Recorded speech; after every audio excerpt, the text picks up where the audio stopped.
Last lecture में अपन पढ़ रहे थे मेथड स्टडी के अंदर डिफरेंट टाइप ऑफ चार्ट्स। अपन ने पढ़ा था ऑपरेशन प्रोसेस चार्ट और flow process chart. Flow process chart अपन ने दो तरीके के पढ़े थे, man type and material type. ठीक है, एक तीसरा होता है flow process chart man and material type. Flow process chart ये कौन सा होता है, man and material type. Man and material type. ठीक है, दोनों चीजें आ गई इसके अंदर, मैन भी आ गया और मटेरियल भी आ गया। कहां से स्टार्ट करते हैं अपन? सबसे पहले जब आपको क्वेश्चन आएगा ना कि फ्लो प्रोसेस चार्ट बनाइए जिसके अंदर मैन एंड मटेरियल टाइप का हो, ठीक है, तो इट मींस आपने क्या बनाना है? सबसे पहले आपने इसके बारे में लिखना है कि फ्लो प्रोसेस चार्ट कौन सा होता है। तो फ्लो प्रोसेस चार्ट के अंदर सारे सिंबल्स यूज होते हैं, ये सारी चीजें आप लिखोगे। ठीक है, एक स्केल यूज होता है जिसके ऊपर ये सारे सिंबल्स बनते हैं जो कि अलग अलग चीजों को शो करते हैं, लाइक ट्रांसपोर्टेशन, ऑपरेशन, डिले। ठीक है, ये सारी चीजें उसके ऊपर बनती हैं। तो फ्लो प्रोसेस चार्ट क्या है? जिसके अंदर सारा फ्लो जो है मटेरियल का या मैन का स्टार्टिंग से लेके एंड तक वो शो हो। ठीक है, अगर आप दोनों को एक साथ बना दें, ठीक है, जैसे कि मैं कोई गुड्स रिसीव करता हूँ, ठीक है, तो वो मटेरियल के साथ साथ मैन का भी जो है दोनों प्रोसेसेस साथ साथ चलें, तो उसको क्या बोलते हैं? Man and material type flow process chart. ठीक है, तो यहाँ से दोनों एक साथ स्टार्ट होंगे। सबसे पहले एक तो स्टोरेज से स्टार्ट होगा। ठीक है, आप लिखोगे इसके अंदर मैन टाइप जो है फ्लो प्रोसेस चार्ट, जिसके अंदर मैन की सारी डिटेल होगी कि वो कहाँ से स्टार्ट होगा, वो स्टोरेज यूनिट से स्टार्ट होगा। ठीक है, स्टोरेज यूनिट से बाहर निकला तो उसने क्या किया? सबसे पहले मटेरियल उठाया। ठीक है, तो यहाँ पे स्टोरेज से स्टार्ट होगा और यहाँ पे किससे होगा? ऑपरेशन से स्टार्ट होगा। उसने क्या किया? ऑपरेशन किया, उसने मटेरियल को उठा लिया वहां से स्टोरेज से। ठीक है, उसके बाद लाइक उसने कोई मशीनिंग के लिए उसको लेके आया, तो आगे क्या आएगा? ट्रांसपोर्टेशन। ठीक है, इधर ये मटेरियल के साथ हो रहा है और उधर मैन के साथ भी यही हो रहा है। मैन भी क्या करेगा? अब वहां से बाहर निकलेगा स्टोर से, उसने मटेरियल उठाया, तो वो ऑपरेशन हो गया। ऑपरेशन के बाद वो कहाँ जाएगा? जो मशीनिंग है, मशीन है उसके पास जाएगा वो। ठीक है, इधर मटेरियल है और इधर जो है वो मशीन के पास पहुंचा। ठीक है, अब वो मशीन का सेटअप कर रहा है, यहाँ पे ऑपरेशन कर रहा है, वो मशीन को सेट कर रहा है, मशीन के अंदर टूल्स वगैरह चेंज कर रहा है। लेकिन मटेरियल जो है वो आइडल पड़ा है, मटेरियल के ऊपर कोई काम नहीं हो रहा। ठीक है, तो मटेरियल के पास क्या चल रही है? डिले चल रही है। ठीक है, तो यहाँ पे डिले का सिंबल बना देते हैं। वहां पे मटेरियल जो है वो, जो मैन है वो इन प्रोसेस है। ठीक है, ये है मैन और ये है मटेरियल। ठीक है, अब ये सारी चीजें ऐसे दोनों एक साथ बनेंगे तो ये क्या होगा? ये होगा मटेरियल एंड मैन दोनों टाइप का। ठीक है, अब उसके बाद क्या हो गया? मटेरियल के ऊपर काम चल रहा है, सीएनसी मशीन थी। ठीक है, सीएनसी मशीन थी तो ऑपरेटर ने उसको सेट करके छोड़ दिया।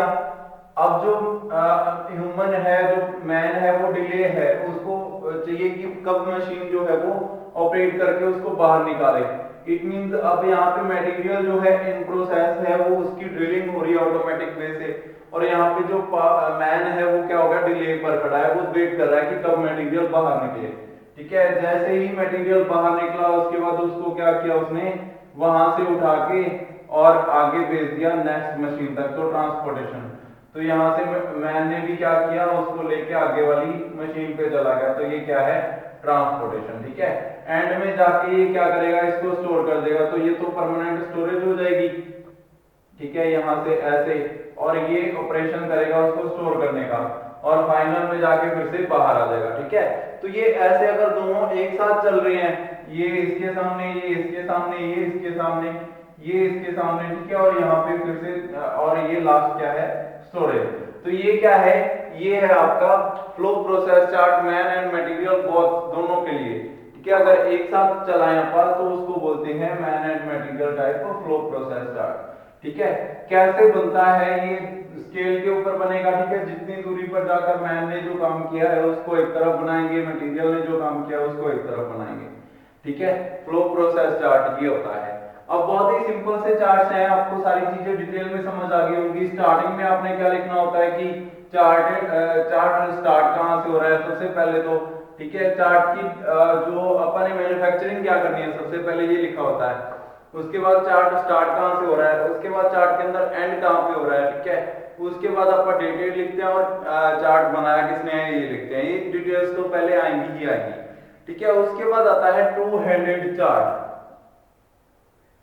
To handed chart, two handed chart कौन से होते हैं, जिसके अंदर दोनों हाथों की मूवमेंट दिखाई गई हो, ठीक है। दोनों हाथों के ऊपर जो काम हो रहा है वो दिखाया गया हो अगर, तो उसको आप बोलते हैं टू हैंडेड चार्ट, ठीक है। टू हैंडेड चार्ट कैसे वर्क करते हैं, लाइक यहाँ पे कोई आपके पास एक ऑपरेटर है जो कि बोर्ड्स को असेंबल कर रहा है। यहाँ पे वो ऑपरेटर खड़ा है, ठीक है। ये क्या है, ऑपरेटर।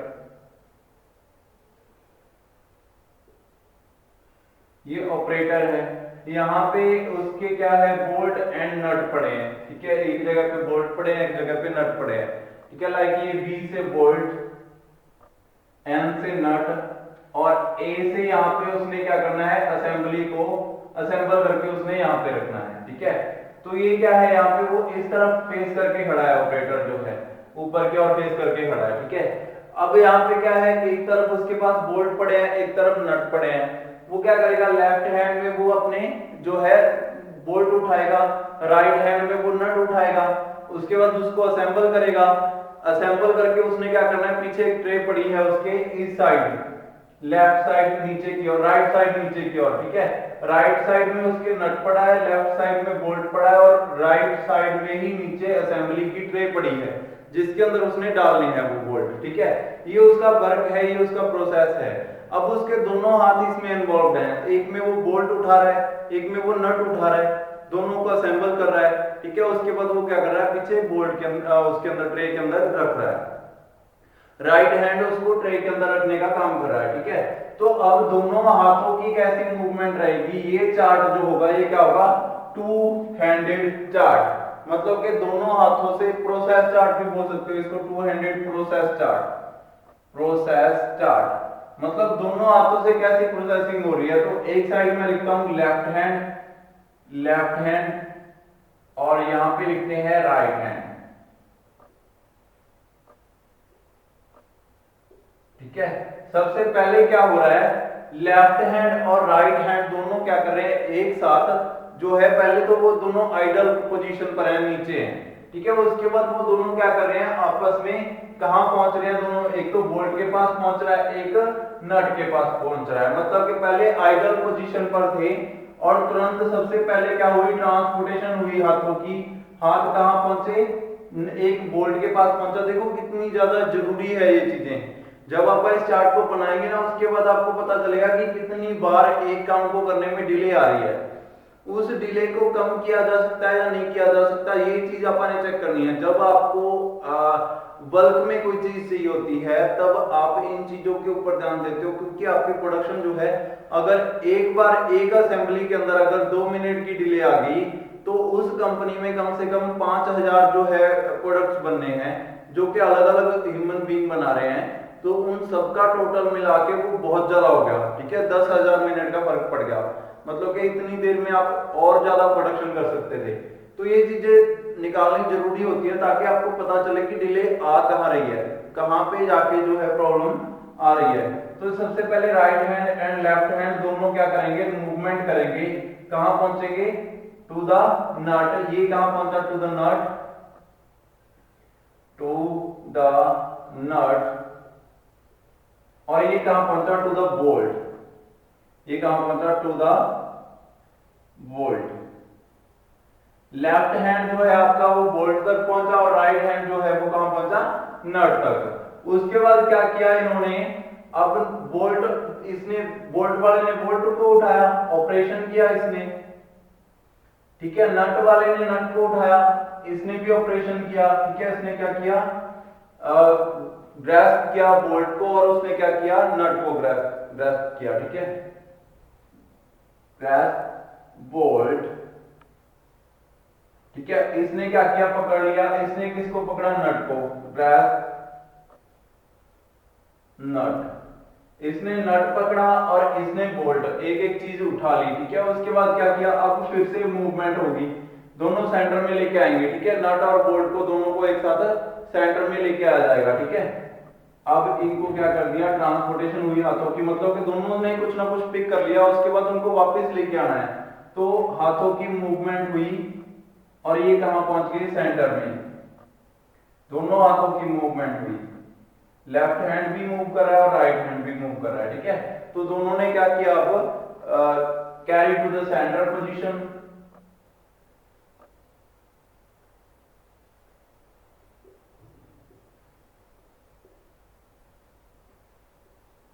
ठीक है। इसने भी क्या किया, carry to the centre, carry to the centre.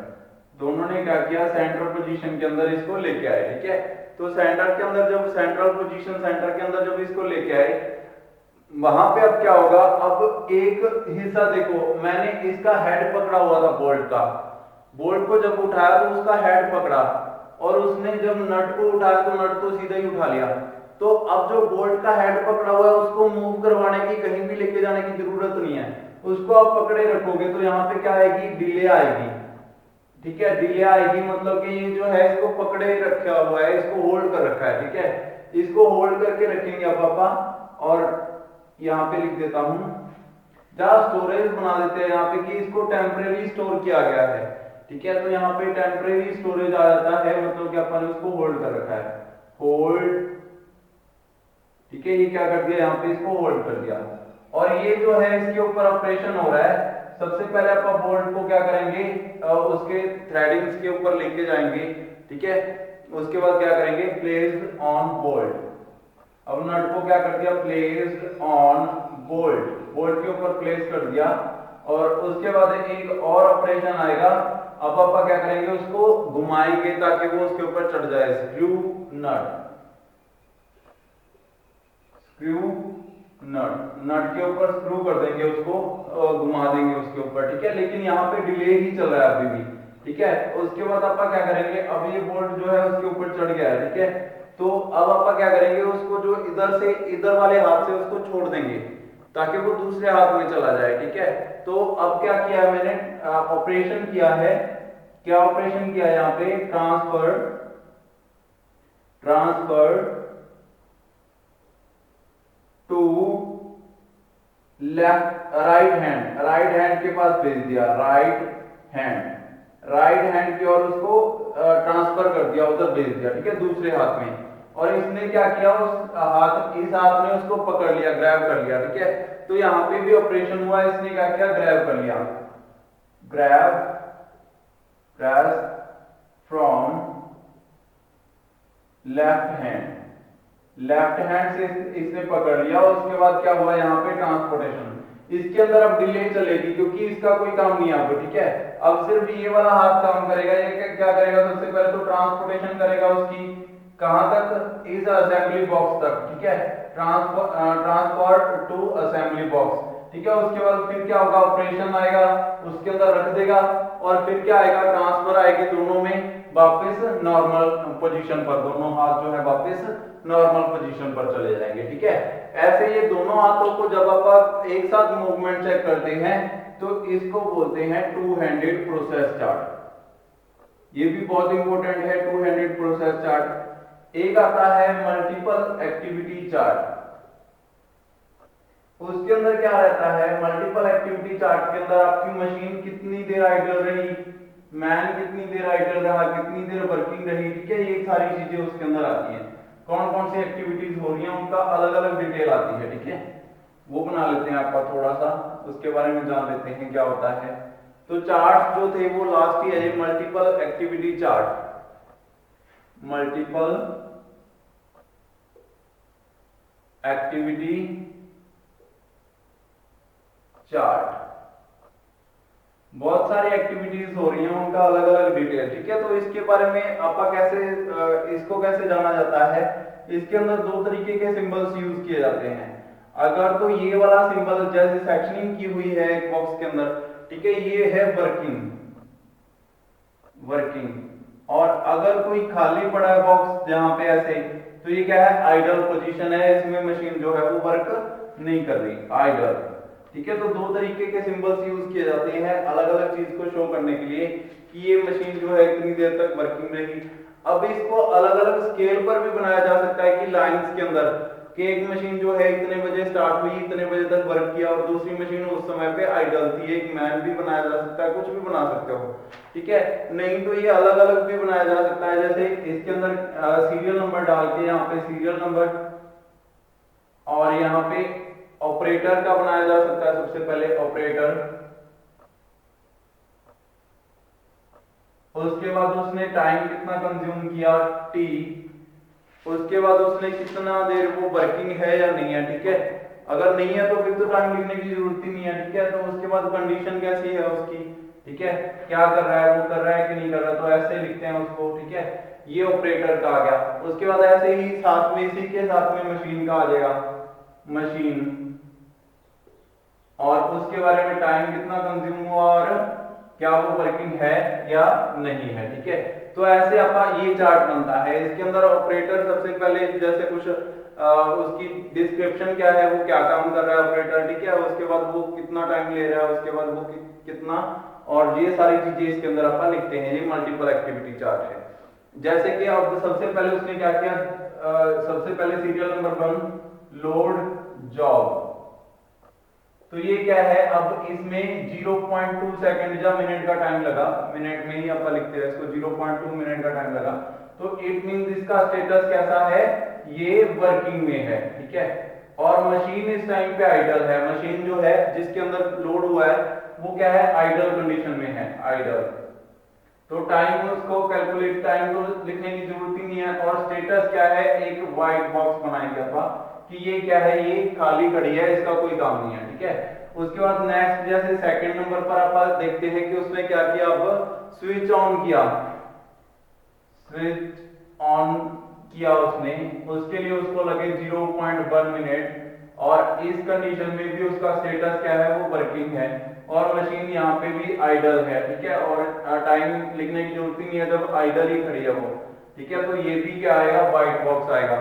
उसके बाद जैसे उसने क्या किया, कुछ ना कुछ ऑपरेशन स्टार्ट किया, जैसे उसके बाद उसने जो है अब स्टार्ट कर दिया, उसने स्विच ऑन कर दी, मतलब कि प्रोसेस स्टार्ट कर दिया। उसके बाद अब क्या हुआ, मशीन ने वर्क करना स्टार्ट कर दिया। ठीक है, अब ये जो सीएनसी मशीन थी, तो ये पर्सन जो है वो क्या है, आइडल खड़ा है, सीएनसी मशीन को वर्क करते हुए देख रहा है। तो ये क्या है, कुछ भी नहीं कर रहा, आइडल खड़ा है, तो ये व्हाइट बॉक्स आएगा, टाइम लिखने की जरूरत नहीं है। उसके बाद मशीन जो आएगी वो अब वर्किंग में है, वो मशीनिंग कर रही है उसके ऊपर। ठीक है, मशीनिंग, मशीनिंग हो रही है यहाँ पे, उसके लिए टाइम लग रहा है 4 मिनट जैसे। ठीक है, और अब ये क्या है, वर्किंग कर रही है। ठीक है, तो ऐसे आप इसको लिखेंगे वर्किंग। और आगे फिर से अगर कोई प्रोसेस हो रहा है आगे, ठीक है, बाद में क्या है, अनलोडिंग कर रहा है वो, उसको पार्ट को पिक कर रहा है, पिकिंग पार्ट, पिकिंग पार्ट। तो इस कंडीशन में क्या हो रहा है, ये ऑपरेशन कर रहा है और मशीन जो है वो आइडल खड़ी है। ठीक है, और उसके बाद ऐसे ही कंटिन्यू जैसे जैसे प्रोसेस चलते जाएंगे, तो ये क्या है, ऐसा अगर चार्ट होगा तो ये क्या है, मल्टीपल एक्टिविटी चार्ट। ठीक है, इसके अंदर क्या रहती है, एक्टिविटीज को आप दो तरीके से शो कर सकते हैं। एक तो सेक्शनिंग वाला बॉक्स, जिसका मतलब है कि वो प्रोसेस में है। ठीक है, और एक बिना सेक्शनिंग वाला बॉक्स, इसका मतलब वो खाली खड़ा है। ठीक है, ऑपरेटर और मशीन दोनों के लिए अलग अलग बनता है ये। ठीक है, तो ये है मल्टीपल एक्टिविटी चार्ट। उसके बाद नेक्स्ट आता है, अब चार्ट्स जो है वो सारे कंप्लीट हो चुके हैं, चार्ट्स इतने ही थे। उसके बाद आते हैं आपके डायग्राम्स। ठीक है, फ्लो डायग्राम्स। डायग्राम्स क्या होते हैं, डायग्राम्स होते हैं जिनसे अपने को रोजमर्रा जैसे डेली का क्या वर्किंग कंडीशन कैसी है, कैसी मूवमेंट होती है किसी फैक्ट्री, किसी इंडस्ट्री के अंदर, तो डायग्राम्स कैसे बनते हैं। डायग्राम्स सबसे पहले लेआउट के हिसाब से बनते हैं। ठीक है, तो मैं यहाँ पे टॉपिक लिखता हूँ डायग्राम।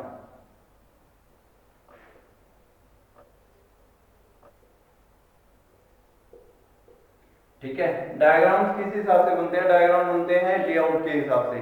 कैसा सीक्वेंस है, सीक्वेंस ऑफ मूवमेंट इससे कैलकुलेट किया जाता है। Sequence of movement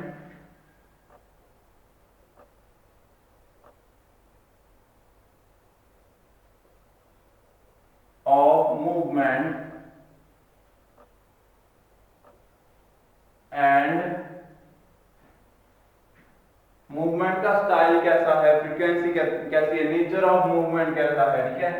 nature of movement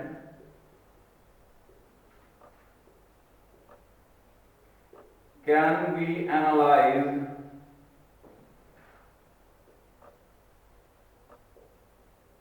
by diagrams. Diagrams are made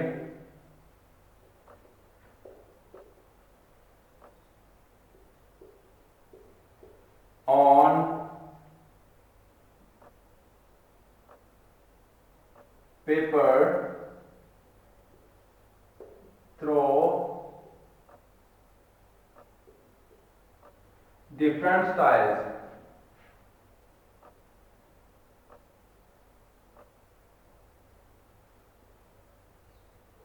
And made on layout of industry, layout of working area, working area, working area कैसा है आपके पास, उसके ऊपर ये चार्ट बनते हैं, ठीक है। कि कैसा आपका वर्किंग कंडीशन कैसी है जिसके ऊपर आप वर्क कर रहे हो, उसके अंदर कहाँ पे कोई मशीन लगी हुई है, कहाँ पे मशीन जो है वो नहीं लगी हुई, उसके हिसाब से डिसाइड होता है कि आपका डायग्राम कैसे बनेगा, ठीक है। उसके ऊपर आप डेली की मूवमेंट नोट करते हो। जैसे कि मैं आपको एक एग्जांपल बना के दिखाता हूँ डायग्राम का। जैसे सबसे पहला डायग्राम आपका स्टार्ट करते हैं, कौन सा है देखते हैं। बहुत सारे तरीके के डायग्राम होते हैं, लाइक स्ट्रिंग डायग्राम, ठीक है, फ्लो डायग्राम, और सबसे पहला है आपका फ्लो डायग्राम, ठीक है, फ्लो डायग्राम। फ्लो डायग्राम्स के अंदर सबसे पहले फ्लो डायग्राम,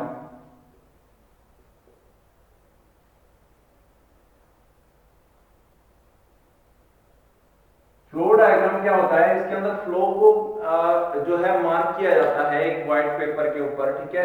तो सबसे पहले क्या किया जाता है, it is a drawing, it is a drawing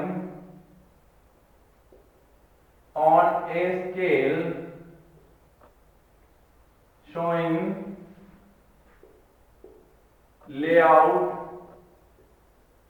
of industry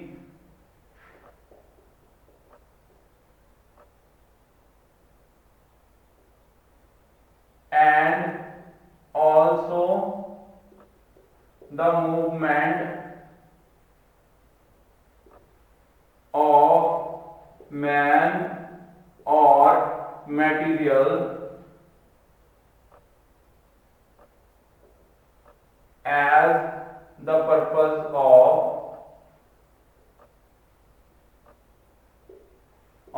diagram। जो भी पर्पस है डायग्राम का वो चीज शो करता है, वो मैन को के मूवमेंट को भी शो कर सकता है, वो मटेरियल की मूवमेंट को भी शो कर सकता है, ठीक है। तो दोनों तरीके के डायग्राम्स होते हैं, ये मैन के लिए भी होता है और मटेरियल्स के लिए भी होता है। फ्लो डायग्राम कैसे होते हैं, फ्लो डायग्राम्स के अंदर शो की जाती है कि कैसी मूवमेंट है, ठीक है। तो जैसे कि अब मैं थोड़ा सा एक बना के दिखाता हूँ आपको लेआउट। जैसे कि किसी इंडस्ट्री के अंदर सीएनसी मशीन है, एक जगह पे ये आ गया ऑपरेशन पहला सीएनसी मशीन, ऑपरेशन दूसरा ये वाला कुछ, और इंस्पेक्शन लैब यहाँ पे है, ठीक है। और ये इंस्पेक्शन लैब 1 ही है, और यहाँ पे क्या है, एक स्टोरेज यूनिट है। तो यहाँ पे एक स्टोरेज बना देता हूँ, ठीक है। और यहाँ पे कुछ लेआउट है, तीसरी मशीन यहाँ पे है, और चौथी मशीन जो है वो यहाँ पे, और पांचवी मशीन यहाँ पे है। और अब वर्किंग कैसे हो रही है, वर्किंग हो रही है, कोई एक मटेरियल जो है वो सबसे पहले स्टोरेज से पहले उसमें आता है, ठीक है, फर्स्ट जगह पे आता है। जैसे स्टोरेज से ही स्टार्ट हुई थी वर्किंग, सॉरी, तो यहाँ पे एक दूसरी स्टोरेज है, ये आगे दूसरी स्टोरेज, और यहाँ पे भी इंस्पेक्शन होती है सबसे पहले, ठीक है। इंस्पेक्शन होती है कि जो मटेरियल आया अपने पास क्या वो सही है, ठीक है। ऐसी लेआउट है। अब इसको अगर मैं बॉक्स के अंदर सारा जो एरिया है उसको बॉक्स के अंदर कवर करना होता है अपने, कि ये पूरी क्या है, ये इंडस्ट्री है, ठीक है। जैसे मैं इसको कर देता हूँ, ऐसी लेआउट है इंडस्ट्री की। ये पूरा ऐसे लेआउट जो है बिल्कुल सेम इंडस्ट्री की ऐसी ही होगी। जैसे ये वाली दीवार यहाँ पे ऐसे है और यहाँ पे कुछ ऐसे है, ये इंडस्ट्री है, ठीक है, ऐसी शेप है इंडस्ट्री की। और इसके अंदर डिफरेंट मशीन जो है वो यहाँ पे है, और ये स्केल के ऊपर है, मतलब बिल्कुल एडजस्ट होंगी, ठीक है। तो अब इसके अंदर मूवमेंट कैसे होगी, जैसे स्टोरेज से पहले वो इंस्पेक्शन के पास गई, इंस्पेक्शन से अभी ये इंस्पेक्शन नंबर 1 है और वो वाली इंस्पेक्शन नंबर 2 है, ठीक है, ये 2 है, और ये स्टोरेज 1 है और ये स्टोरेज 2 है, ठीक है, ऐसे ये वर्किंग होती है। तो सबसे पहले इंस्पेक्शन के पास गई, उसके बाद ये गई 3 नंबर पे जहां पे उसकी ड्रिलिंग हुई, ठीक है, मटेरियल की ड्रिलिंग होने के बाद लाइक वो टर्निंग के लिए गया, जहाँ यहाँ पे टर्निंग हुई, यहाँ पे क्या हुआ, जहाँ कुछ वेल्डिंग हुआ, ठीक है, यहाँ पे वेल्डिंग के पास गई, वेल्डिंग के पास जाने के बाद उसने क्या किया, यहाँ से वो 5 नंबर मशीन के पास गई, 5 नंबर मशीन के पास जाने के बाद उसने क्या किया, अब मटेरियल जो है वो पहुंचा 4 नंबर के पास, ठीक है, यहाँ से ये बड़ी मूवमेंट हुई, 4 से वो 1 नंबर मशीन के पास गया, और 1 से वो वापस 2 नंबर मशीन के पास गया, और यहाँ से वो फिर स्टोरेज में चला गया, इंस्पेक्शन के पास गया, इंस्पेक्शन होते ही वो कहां चला गया, स्टोरेज में, ठीक है। तो अब ये जो लाइंस मैंने ब्लू कलर से बनाई हैं, ये क्या शो करेंगी, ये शो करेंगी मूवमेंट को, ठीक है, कि कैसी मूवमेंट है। अब ये जो चार्ट होते हैं, डायग्राम्स होते हैं, वो दो तरीके के होते हैं, एक तो फ्लो डायग्राम होता है, एक स्ट्रिंग डायग्राम होता है। स्ट्रिंग डायग्राम, इसके अंदर फ्लो डायग्राम के अंदर ये लाइंस ही होती हैं, चार्ट के ऊपर ड्रॉ होती हैं, लेकिन स्ट्रिंग डायग्राम के अंदर ऐसा नहीं होता। फ्लो डायग्राम है एक तो पहला, दूसरा है स्ट्रिंग डायग्राम। बनाना सेम है बिल्कुल, एक पहले क्या होगा, कंपनी की लेआउट मिलेगी आपको, उसके ऊपर आपने सारा जो है उसको ड्रॉ करना है। अगर यहाँ पे पिन्स लगी होती, ठीक है, पिन्स के ऊपर एक जो है अपन एक कवर चढ़ाया हुआ, एक धागा चढ़ाया हुआ होता, पूरे के ऊपर स्ट्रिंग चढ़ाई हुई होती, ठीक है, वो स्ट्रिंग ये वाली लाइंस होती, यहाँ पे लाइंस ड्रॉ नहीं की हुई होती, यहाँ पे लेआउट होती और उसके ऊपर स्ट्रिंग चढ़ी होती, ठीक है। ये आपका नेक्स्ट लेक्चर के अंदर इसके बारे में ज्यादा जानकारी इस डिटेल में करेंगे इसके बारे में। आज के लिए इतना ही, आपका नेक्स्ट लेक्चर के अंदर स्ट्रिंग डायग्राम जो कि लास्ट डायग्राम है इसके अंदर वो पढ़ेंगे। फ्लो डायग्राम के बारे में थोड़ा सा और डिटेल में पढ़ेंगे कि क्या क्या चीजें होती हैं इसके अंदर, ठीक है। फ्लो वैसे आपको पता चल गया कि कैसे लेआउट होती है। अब इंडस्ट्री की लेआउट को चेंज करना पड़ता है। देखो सबसे पहले मटेरियल जो मैंने बनाया था वो यहाँ से यहाँ तक गया, फिर यहाँ से यहाँ तक, यहाँ से यहाँ तक, बहुत ही कम मूवमेंट हुई, फिर यहाँ से वापस यहाँ पे आया, फिर यहाँ पे आया, फिर देखो कितनी दूरी तय की, वापस मटेरियल को कंपनी के स्टार्टिंग पॉइंट पर आना पड़ा, फिर वापस गया, कितनी दूरी तय की उसने। कहाँ पे अगर ऐसा होता यहाँ से यहाँ तक जाता, फिर यहाँ पे, यहाँ पे, फिर यहाँ पे, फिर यहाँ पे और फिर यहाँ पे, कुछ भी मूवमेंट ना होती, मतलब कि लेआउट सही नहीं है कंपनी की, ठीक है। ये चीजें आप यहाँ से कैलकुलेट करते हैं। आज के लिए इतना ही, बाकी नेक्स्ट लेक्चर के अंदर पढ़ेंगे। Thank you.